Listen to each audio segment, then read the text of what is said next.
how do you position the ECD as not something that is soft and fluffy? Is that right? Yeah. Okay. Great question. And I sort of wanted to start, and this might be a little bit blunt, but I sort of want to start by, let's not position it as soft and fluffy. There's one answer to it. It's because it is easy for us. And I know I've heard of other people who might position it as a way to develop soft skills or using that type of language. And I tend to stay away from the language around this game being used for soft skills, because then it becomes a binary thing. There's hard skills and soft skills, and it perpetuates that conversation. So I don't, just at a base level, I don't tend to use the language around soft skills when it comes to this game, because I'm at one level trying to nudge people away from making that binary observation or distinction between these things.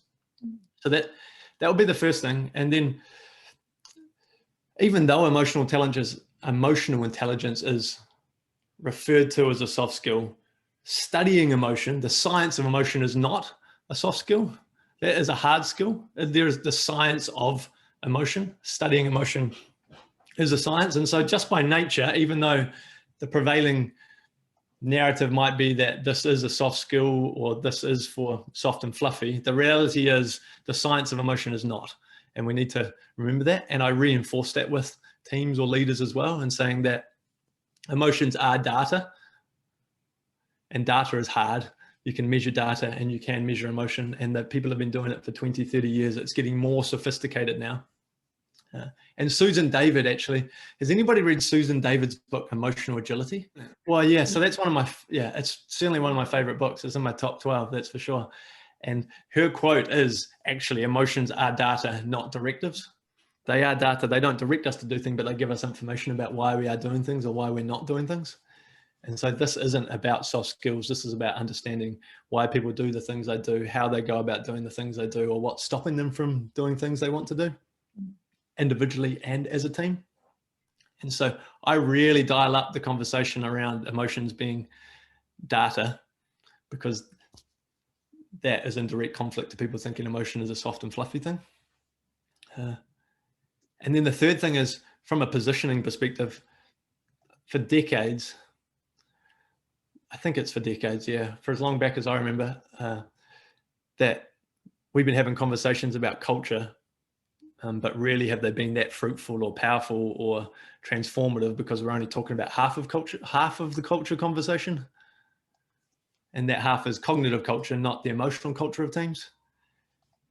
And so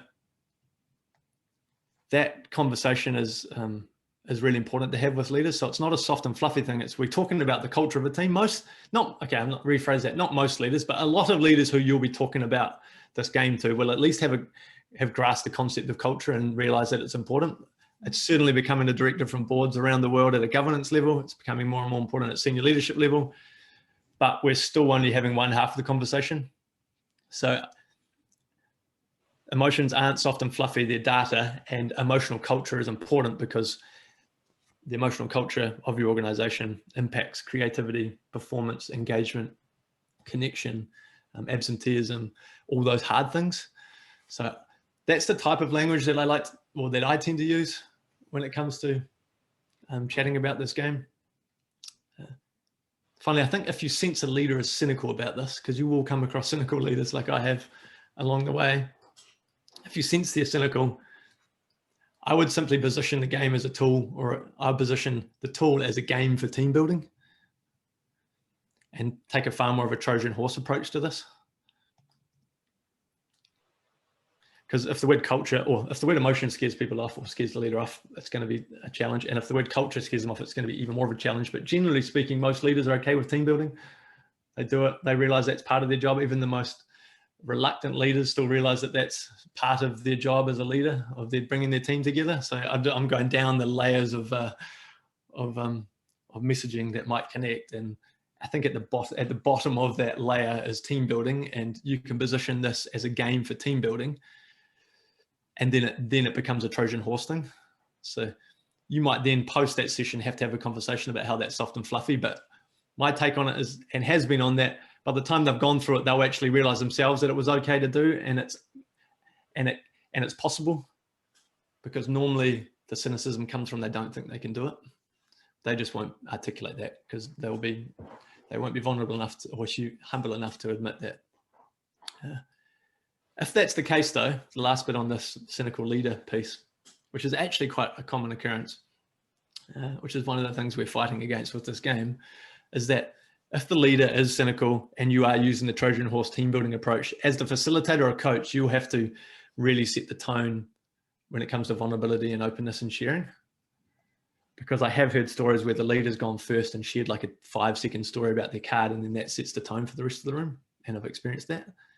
But if you go first and you share a 1.5-minute story about something that's really important to you, that sets the tone, and then you make sure the leader goes last. Because by the time it comes to them, they'll feel a bit like the odd one out if they don't open up and be vulnerable and share as much as the rest of the team. So I guess there's a little bit of architecture around how you design the room or how you have people sitting in the room. But that certainly means that you as the leader or coach or facilitator needs to leap first and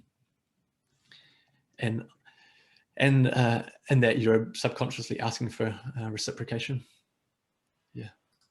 Yeah. I love that little simple metaphor or that analogy, the picture of the amygdala in that. So I talk about that in my workshops, and I know other facilitators do. I came across it from one of our facilitators, Lottie. I'll spend more time on probably in sessions that I'm either leading up to sessions or during sessions talking about the impact of the white card, so to speak, or undesired emotions on us. One, because a lot of teams might want to shy away from having a conversation about these white ones. If you use these cards a lot, you'll come across leaders or teams who say, I don't want to do these ones. I don't think it's important. I don't think we should go there. It might open stuff up. And those are all common sense assumptions and reflections and observations on these cards. But Mark Brackett, sorry. Some of you will have read his book, Permission to Feel, or heard me talking about it because I'm absolutely obsessed with him now. I only came across him, Tenzin, I see you smiling. I only came across him about 6 months ago. I have his mood meter up on the wall because I'm obsessed with his mood meter. If anybody, just Google Mark Brackett's mood meter if you want to check out his mood meter. But he talks about, from a physiological perspective, Rachel, he talks about how building on the name it to tame it thing, when we name and label our unpleasant or undesired emotions, it actually moves it from our amygdala, our limbic system, into our prefrontal cortex. And simply by labeling them, we reduce the unpleasantness of them. So even though at the time or beforehand, it might seem like this is going to open stuff up, we're actually subconsciously helping people to regulate one label, recognize, but then also regulate the unpleasant things and reduce the unpleasantness of them by labeling them. So I didn't know this up until 6 months ago, by the way. I just had experienced teams who told me they didn't want to use them. We'd used them and seen a transformation or seen moments where they'd gone, wow, okay, I see why we did it now. But I never had the words or the science to describe why that was happening. I just experienced it a lot. And Mark Brackett's helped me realize what's happening physiologically in the brain, where these things are moving. So that's the story I tell people when they say, I don't want to talk about these ones now. I say, we're actually going to help the team subconsciously, inadvertently manage and regulate these things by labeling them. So I do spend a bit of time on that when I'm in sessions as well. Yeah.